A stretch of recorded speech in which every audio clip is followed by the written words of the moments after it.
A little reversal of roles this week, as I was the one that actually went traveling out of state. That's jealous! That's usually Rob's deal. Welcome to Brewmance on the Radio, Arizona's only craft beer radio show. Each and every week, we gather around a beer of the week. And because I went on a little field trip, I brought back some love from Southern California. That's right.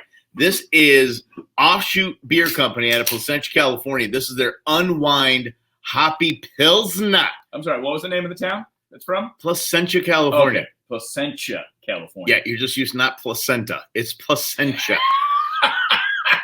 I'm 7 years old. Come on now. Yeah, we got beer. I was excited about that because it was a Hoppy Pilsner. So I've never had one. About it. Yeah, because you had one when we were working remotely, and you were at your house, and we had two separate beers because we weren't doing it in the same studio. But now here we are, Hoppy Pilsner. I'm so excited. That's right, and I loved the Modern Times Hoppy Pilsner that they had. It was fantastic, so I'm excited to give this a try too. But actually, we went to California. I took the fam dam out there, and we actually hung out in Huntington Beach. That was my old hometown, and they're doing it right out there. The breweries are open. The bars are open. The restaurants are open. But they're technically closed. You see, like Main Street was shut down. The mayor shut Main Street completely down and to traffic and then allowed the restaurants and bars to move out into the street with partitions for each place. So when you're walking down the middle, you knew exactly all our the Sugar Shack and BJ's Brew House and Huntington Beach Brewing Company and all. They had all their stuff outside. And that's where he had to hang out. And who in 75, 80 degree weather, who wants to be inside anyway? That's the benefit that most of the country has right now versus us here in the Valley. We're in the opposite of that. This is our winter season, in other words. We can't eat outside. I mean, even with misters, it's still hot. Yes. So it's not a great business model for us right now. But I do love that they're able to get creative and figure out how to open. Right. And get people out there. Because obviously the chances of catching COVID outside are reduced. There's still a chance, but it's less of a chance because you're outside. The air's moving around, whatever they say that it is. And I went down to the beach, and because I don't do the beach thing, but I went down to the beach because there was a restaurant called Sandy's on the beach, and Sandy's has Pliny on tap. What? And ceviche, and fish and chips, and good burritos, and yes, spent quite a bit of time there with the Pliny the Elder on tap. But they're only serving into the 10 ounce. I feel a little gypped about that. Order two. But it's okay. I did. Actually, a lot more than two. But now I am back here in the great state of Arizona, our beautiful playground of a state that we live in, and our craft beer culture. But I thought we'd just celebrate a little bit of... But I want to ask you about the travel, though. All right. So what was that like? Because since March, have only been to Sedona. So it's, 2 hours north of where we live. You drive up there, you hang out. And I didn't do much while up there because... it wasn't as busy traditionally as you would see Sedona in July, and I imagine that is often the case. What was it like in California? So you traveled, you're there, you're hanging out, you bring the family. Did it feel normal? All but the masks, because I'm not a mask fan by any stretch of the imagination. But I will always follow the law. So Sure. If the law is that if I go into a place and they've got a sign in the window says you're not coming in here if you don't have a mask, I just reach down and pull my mask up and I go do it and I get out, do what I need to do, and I leave. And I pulled my mask back down. Which is smart because you wear like a bandana. Yeah. So that's easy to do that because you can just basically wear it, like you would if you were fishing. You'd wear it like on your neck anyway. So protect yourself against the sun. You pull it up, pull it down. Yep. Smart. So that was the easy part to me. And then, going through the lobby at the hotel, you would see people that weren't wearing masks, some were wearing masks. So it wasn't like they were being militant about it. So no, I really didn't see a lot of difference. Their restrictions are a lot like ours. So I knew what to expect and I was ready for it. Yeah, and I think that's kind of the key. I hate the term new normal, but at least for now, that's what you're going to see. You're going to see people wearing masks, not wearing masks. Most people probably wearing masks at this point. I think that the polling numbers indicate that most of us have just decided, whatever, we'll just wear a mask, shut up, who cares? And that's kind of the thing. It's just a feel, though, thing for me that's why I don't like going out because everybody's cautious and weird and standoffish. And I'm like, oh, who's going to get in a fight today over mask, no mask, or over COVID, or you're too close to me? Yeah, but it's weird when you go into a restaurant because you have to wear the mask at the table and you take it off, which is stupid, whatever. But you go into a restaurant and you wear it because they had big balcony restaurants, so big balconies on the restaurants. So you would have to wear it while you're walking through, then you pull it back down. but they won't even let you use the bathroom unless you are already seated. So when you're in a place where they've got a 20-minute wait, and you're like, okay, great. Hey, one of the kids got to go to the bathroom. Obviously, we're on the list. We've been here for 15 minutes. Can go to quick? Nope. No not kidding. So even though you're waiting to spend money in the restaurant because they don't want you moving around. So what's the difference? How does that? A lot of the policies aren't logical. Exactly. But most of the time, I think that if you try to argue logic, especially with people that don't make the policy decisions, it's pointless. Yeah. So you're going to talk to the hostess about the logic of the decision that she didn't make or he didn't make. It's not going to matter. Exactly. Okay, fine. I'll just try to wait 20 minutes and hopefully I can hold it. But I think this is a great lesson for here or any state that you're in, is that we need to be kind to the people that didn't make these decisions. And the people that have to sit at the front door and go, I'm sorry, you can't come in without a mask. I'm sorry. It's not their fault, Karen. They didn't make this decision. They didn't pass this legislation. They didn't pass these executive orders. It's not their fault. In a lot of cases, they're making minimum wage and just trying to scrape a living together. And God bless them for working and not sitting at home and making the extra cheddar. They actually went out and worked. So be kind to these people. I was super nice to these people. And that's the only way to be. Look, we've lost the art of conversation so much in this country. We can disagree and still converse. That's why we created the Brewmance, because what we figured out was Mike and I would crack on a beer. We'd have these awesome conversations. Sometimes we agree, sometimes we don't, but we would talk our way through it to try to figure out, is there a common ground here? And if there isn't, because we're friends, you still leave as friends. We're allowed to disagree sometimes and not hate each other. It's okay. And it's okay to be nice to people when they give you bad news. Exactly. So it's okay to say, look, and I say this all the time when I call it customer service or something like that. I always say something like, look, I know this isn't your fault, but I'm really fired up right now. Like, I know the news you just gave me is very upsetting. I know it isn't your fault, but let's see if we can talk this out. But I feel I owe that to them because they didn't make the call. They didn't make the legalities or whatever behind it. Exactly. But that's going to bring up an interesting point, because the longer this lasts, the less likely people are to go out, and that's going to cause business impact. So I was reading a story earlier this week about the state of Massachusetts, state I grew up in, and they actually have seen a major drop-off in COVID cases, but it's by and large because people aren't moving around as much. And we've seen some data, too, this week that says June, a lot of people moving around. July, a lot less. And Massachusetts essentially has decided as a whole that we're just going to stay home. They have the highest unemployment rate in the country at 17.4%. That's the consequence of that. Yeah. And the other consequence of that is some of their favorite restaurants, bars, breweries, businesses will close because of the decision to move around. So that's the sort of ebb and flow of these decisions. Like, it's great. You're not spreading COVID as much because you're not going up. But again, it's not necessarily because of government decisions. True. It's because of people's decisions. And by and large, I'll side with people over government decisions most of the time, because we're better at figuring things out. We're better at figuring out our own risk and tolerance levels and saying, okay, I'm going to move around as minimally as possible because that, makes my exposure to a virus less likely. And it does. But what you have to keep in mind is that each of these businesses, these small businesses, are begging you to come to their patio. Yes. They are begging you to come to like HQ gastropub was right below my hotel room, right below the balcony. And all they could do was set up big, long benches and easy ups in front of their storefront because that's the only place people could be. They had one person sitting there taking orders for beer. She'd run back and get it and bring you your beer and take your money. And you just could sit in that partitioned area. That's all you can do is sit on long benches. And I understand staying home it will slow the spread, but it's a virus. The minute you step back outside, it's going to kick up again. Exactly. It's just the way it is. Well, that's even Massachusetts. If they decide in August, okay, the numbers are low enough. If 20 people have it, all of a sudden 40 people are going to have it and 60 people are going to have it and so on and so forth. That is the risk. How long can you possibly stay home and not have major economic consequences? Because that's kind of the decision we're all trying to make and trying to do the right thing. Or emotional consequence. Yeah. And then people leaning on beer, people leaning on alcohol, people leaning on opioids, people are leaning on vices to get them through that. So there's only a certain length of time that you can go do that. And that's why it was exciting to see Huntington Beach, California just basically open for business, and, Yeah. and they found a way, and they're in a better situation weather-wise than we are, but they just found a way and went about their life. And that's the best way to do it, right? Find a way. So if that's opening outside and having businesses be conducted outside, all right, let's figure out a way to do it here in the Valley of the Sun as well. Now, in a moment, let's talk about, number one, a can shortage.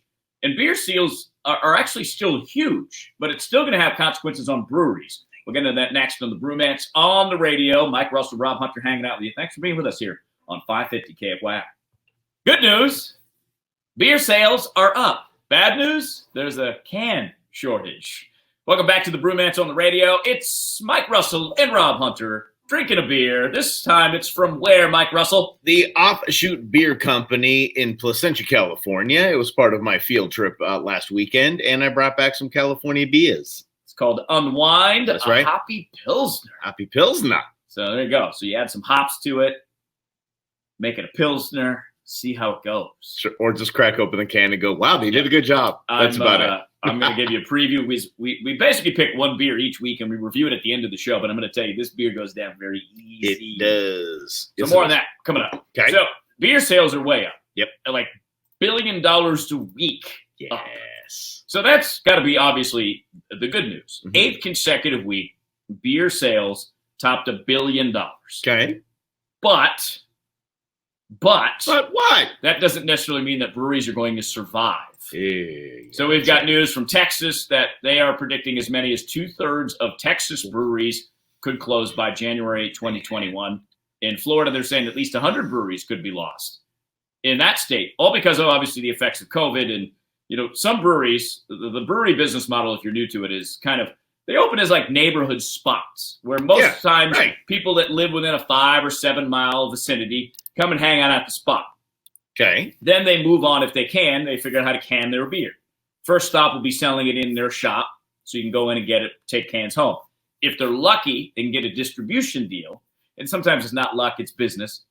And that distribution deal is, though, it's like a life partnership that's non-divorceable. It's a marriage, yes. It's yes. And that's the way the beer rules have been set up since like Prohibition Day, since the 30s. So almost 100-year-old rules that we have that haven't changed in this country.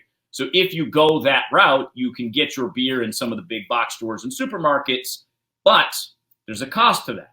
It's not like you're making a ton of money per sales. It's a volume sales. Right. So those are kind of the methods of being able to do that.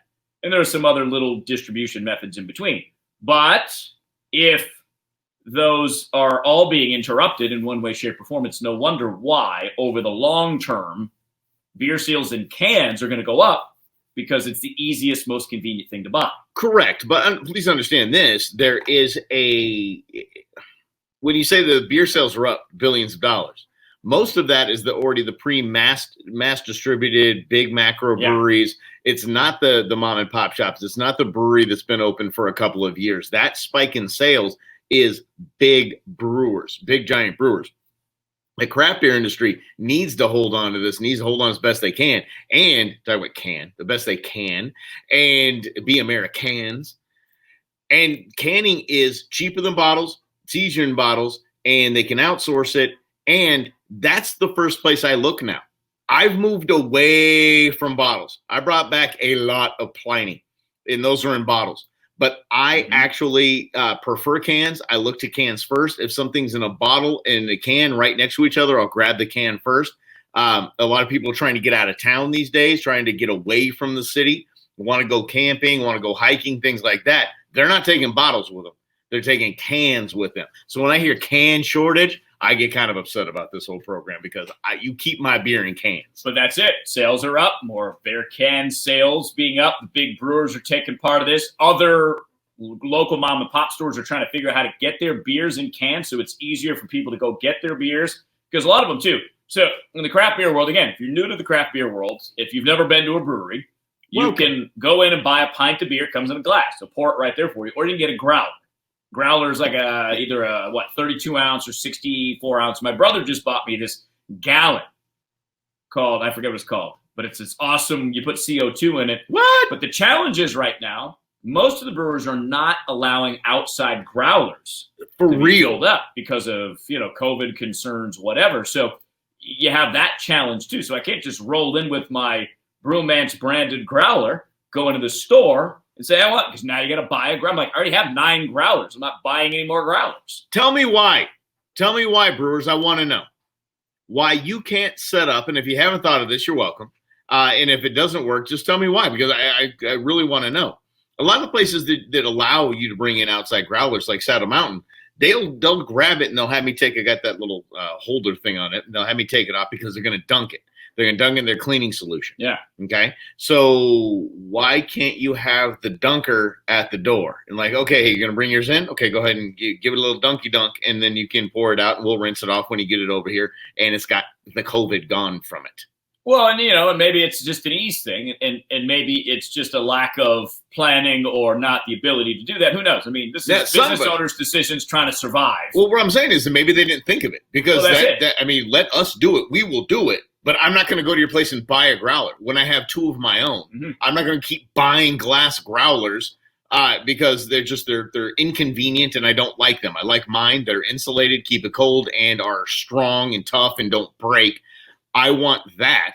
So find a way to invite guys like me in that want to bring our own growler. Yeah, and it's tough because oftentimes you don't know until you get there what the growler policy is. So that could be something, too, that is posted on websites. And, again, you're asking business owners that are trying to survive and figure out how to keep their business alive, try to make these little micro decisions, too. And sometimes you just have to make your macro decisions and stick with it. So I understand challenges in that. But we're all in challenge times.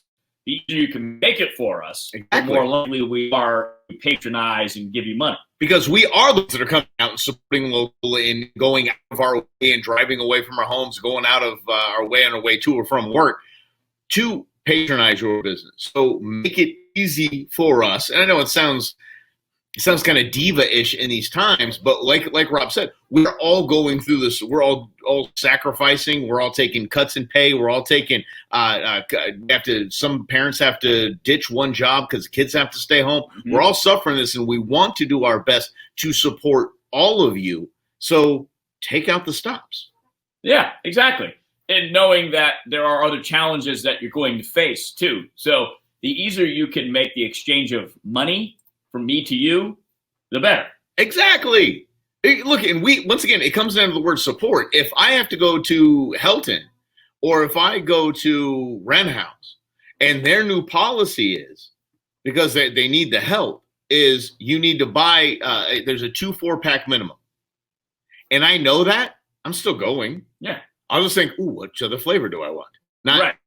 I can't do that because I can't take off. But you can convenience me as long as I know ahead of time. And as long as we all win in the situation, we are going to be there. And I think that the growler policy is a good example. Well, for example, Rent House has on their website, they're not open. Their tap rooms are open. You can't go in, at least the last time I checked, and have a beer. But you can get curbside pickup of the beer. So they've said, look, expressed it clearly that this is what we do. This is what our policy is.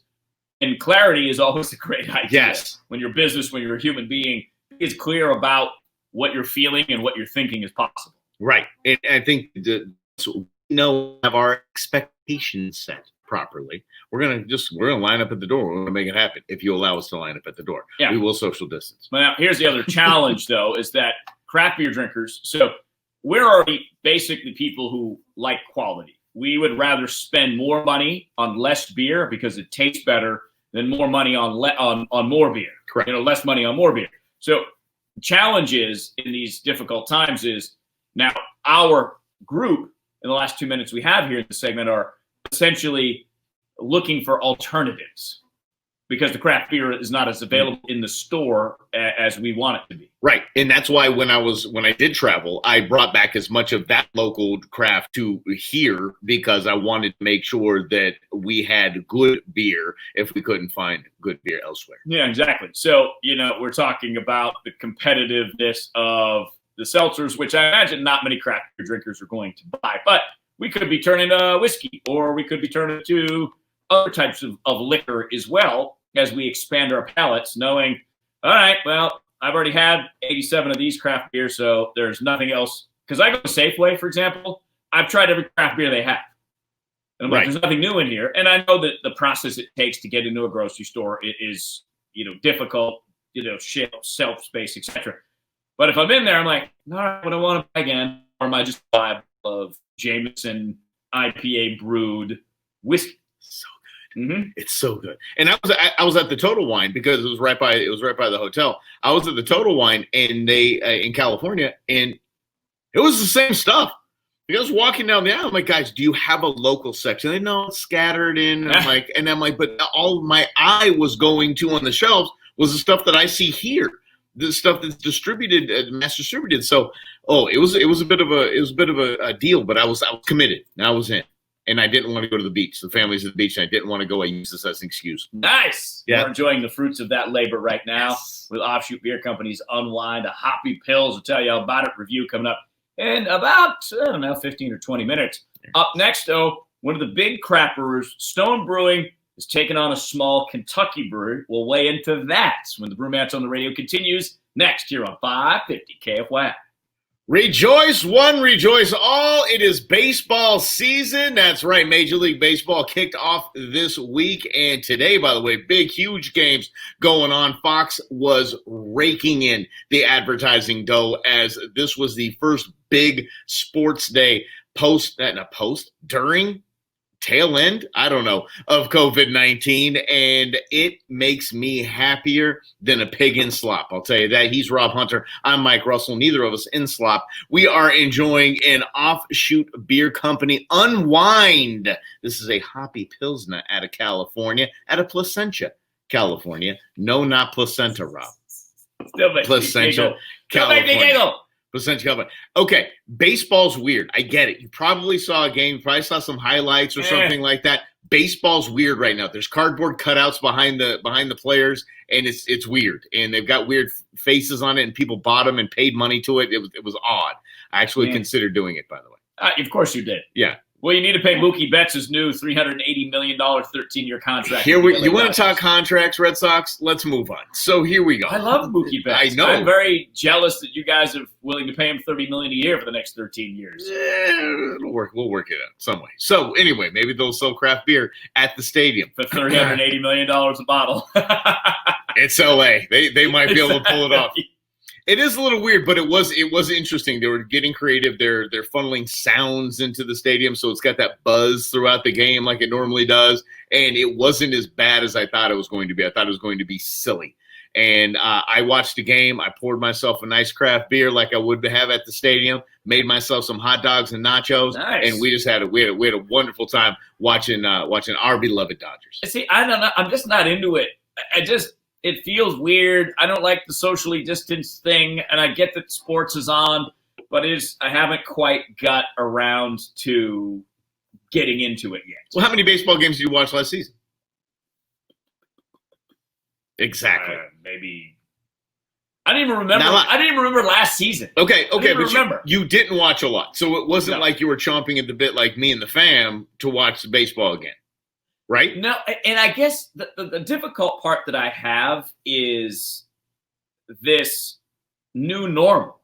I don't like that there's no fans there because it doesn't feel real. It feels like watching a video game with the sounds. It's like you're putting Madden football on, or it wasn't bad to me. Show or whatever. What was odd was when they hit it in the outfield, and then the outfield stands have become giant advertisements. Yeah. That was a little odd to me. But here's the deal: I don't think that's a new normal. I think it's the first step.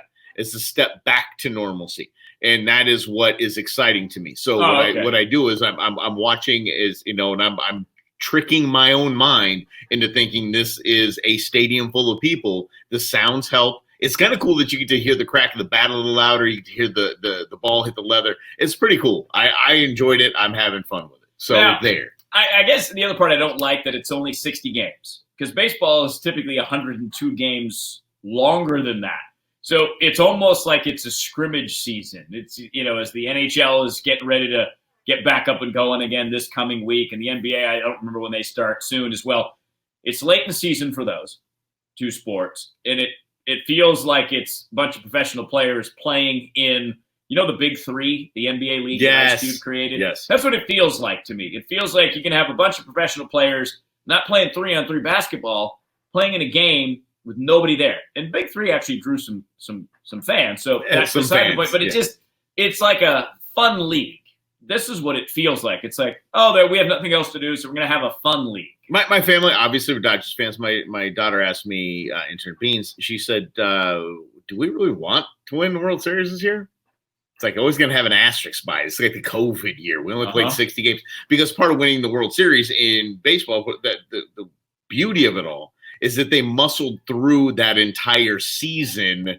And it was basically, in some cases, a game of attrition. Yeah. With that many games, and who can last that long, stay healthy that long, and ultimately win the World Series. 60 games is almost like a sprint instead of the standard marathon. Yeah, well, that's right. So that it's better than nothing. I'll admit that. And as the season progresses, perhaps I will be more on board with, okay, great.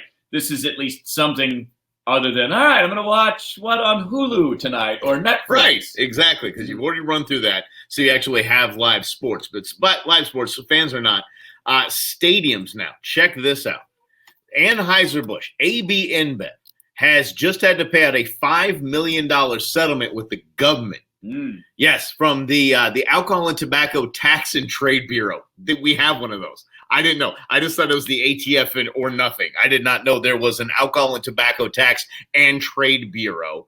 But what it comes down to is a $5 million settlement, as Anheuser-Busch had to admit to, we'd sponsor some of these stadiums and strong arm every other alcohol out of that stadium. Although the AB InBev, how broad their lineup is, I don't think a lot of people noticed unless you work for the Alcohol and Tobacco Tax and Trade Bureau. Mm-hmm. So, yeah, they were – and by the way, I know they're seen as the evil empire in beer.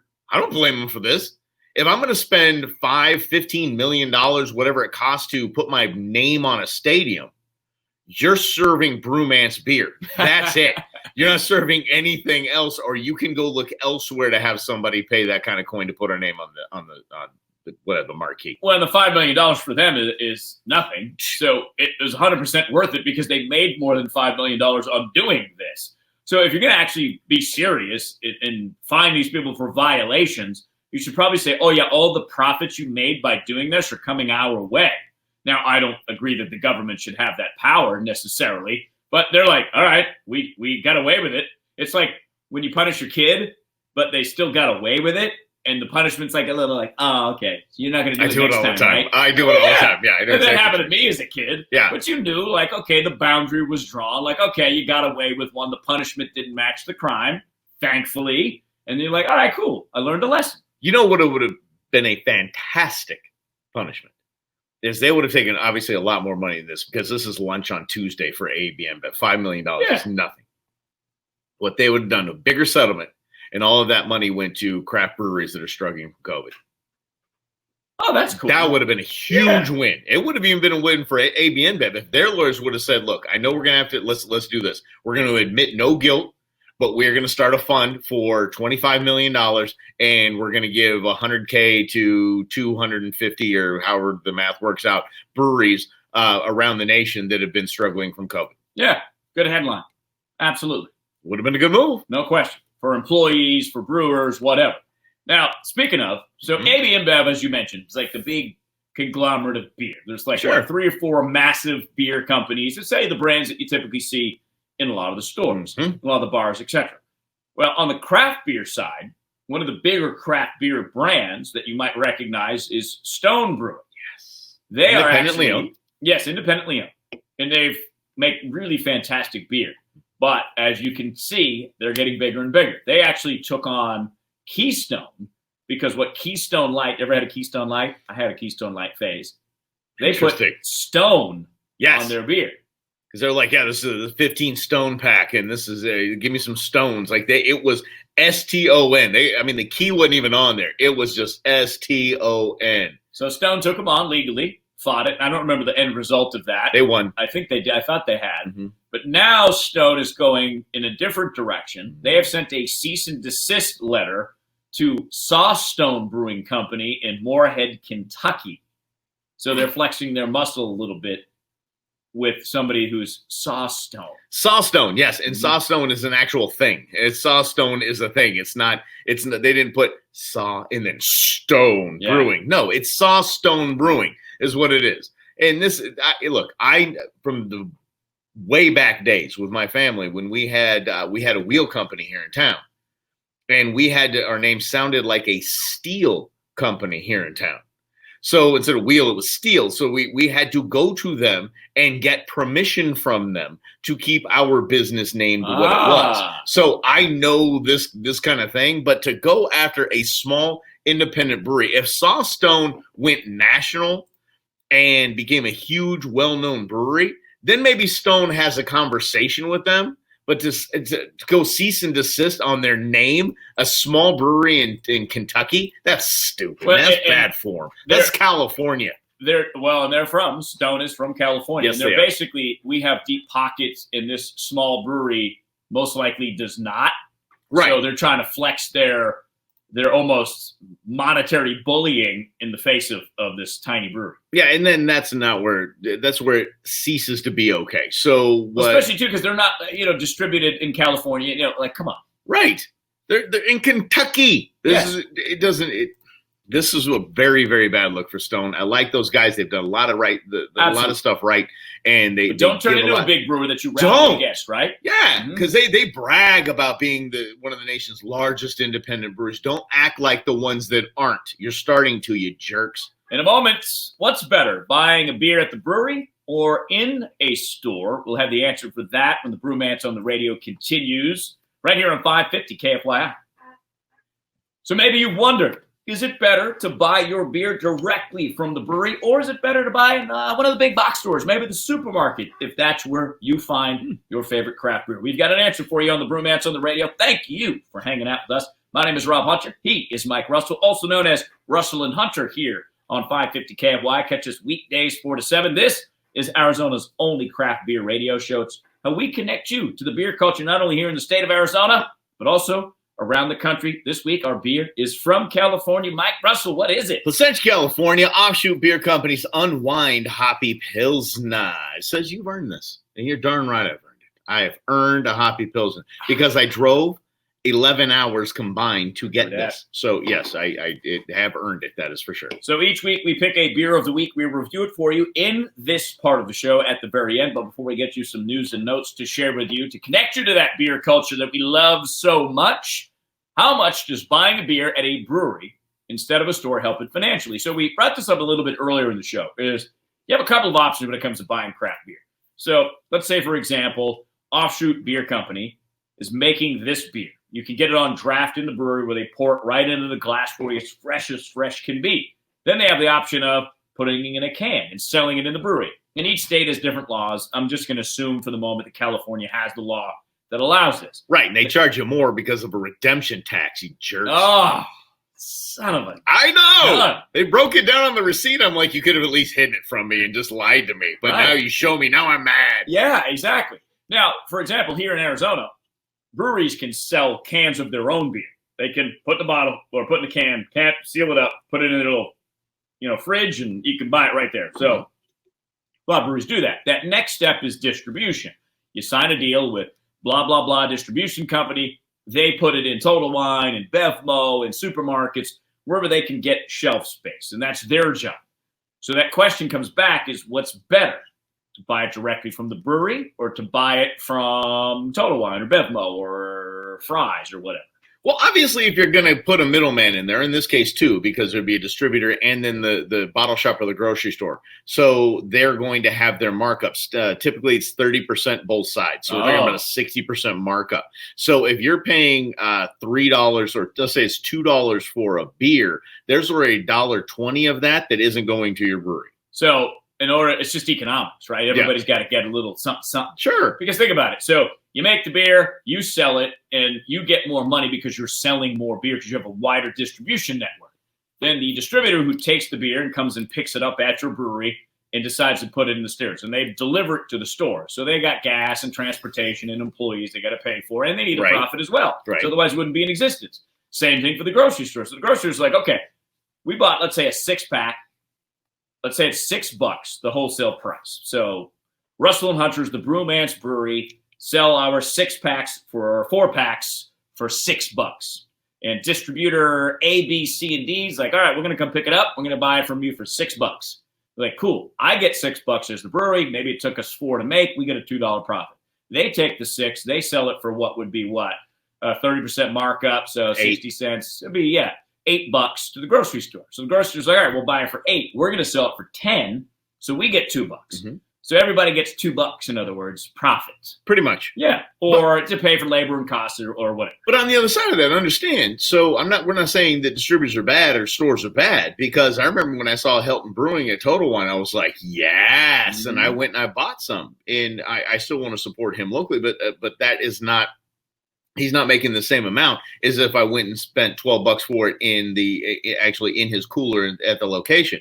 But still, for me, that's a 15-mile drive, 30-mile drive round trip. Right. I'm excited that I can get this. I can post this on social. I can give this to my friends. I can advertise for him in an easier way for me now. So when it comes to better for the breweries, I think there's a give and a take, and I think there's merits to each. But profitability, I mean, there's no question. There's no question at all. And that's part of it, though, is what Mike brought up is the convenience. So again, we go back to that idea that, if we open a brewery, it'd be in a particular location, and that location is meant to serve the local community around there with occasional side trips. So, I'm going to be in that neighborhood, I'm going to stop there. But typically, if a brewery is 15 miles away from your house, you don't go there as often as even you want to, because it's 15 miles outside of the way. Mm-hmm. So unless it's on the way to work or you're going to visit a friend in that neighborhood, sometimes the easiest way is to buy it is in your local store. So it's not really a good and bad thing. It's just an explanation of how the process works. Right. Exactly it is. Now, I want to get on to a history lesson before we review this beer, because I saw something really cool.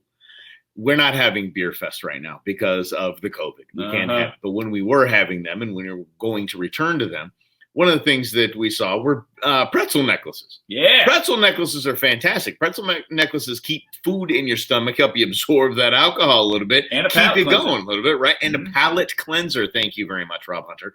But did you know that in Germany in the 1500s, that shape of the pretzel represented the Holy Trinity of beer? What? Because there was the Reinheitsgebot.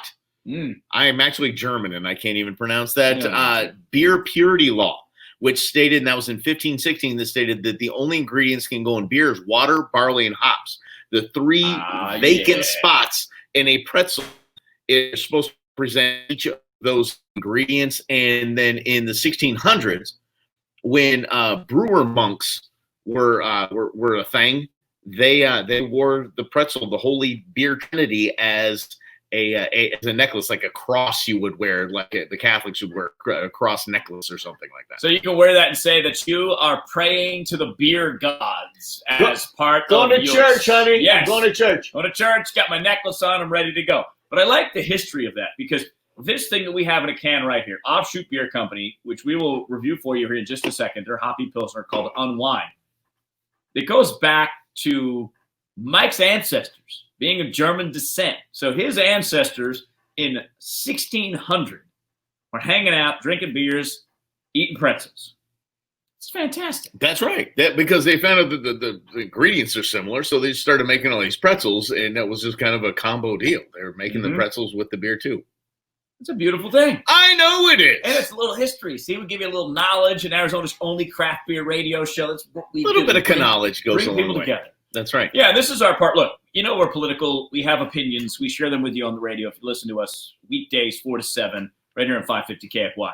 This is our spot where we're like, you know what? We put the politics on the shelf. Let's talk some beer. Let's get along and have a good time. And drink cool craft beer. Drink cool craft beer. From California, Rob, I'm going to, because I drove this all the way here, I'm going to allow you to go first. Let us know what you think about this beer. Honestly, I love this beer. I love this beer a lot.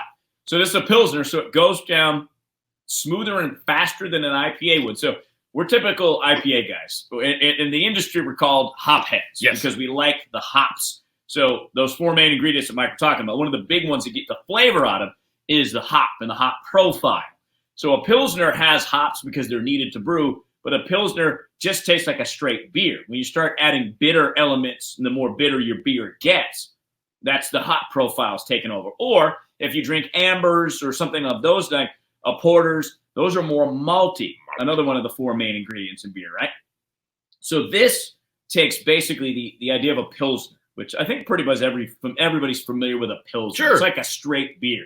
And it adds a kind of a little bit of bitterness to it. But this beer is so easy to drink because it's created this cool love child with a little bit of IPA flavor, but with a Pilsner base. So it's not as heavy and dense as an IPA. So this, for a beer, is completely crushable. It's completely crisp, and it has just enough bitterness to make you know it's a little bit. It's like a Pilsner Plus. So I love it. I'm going to give it a 9.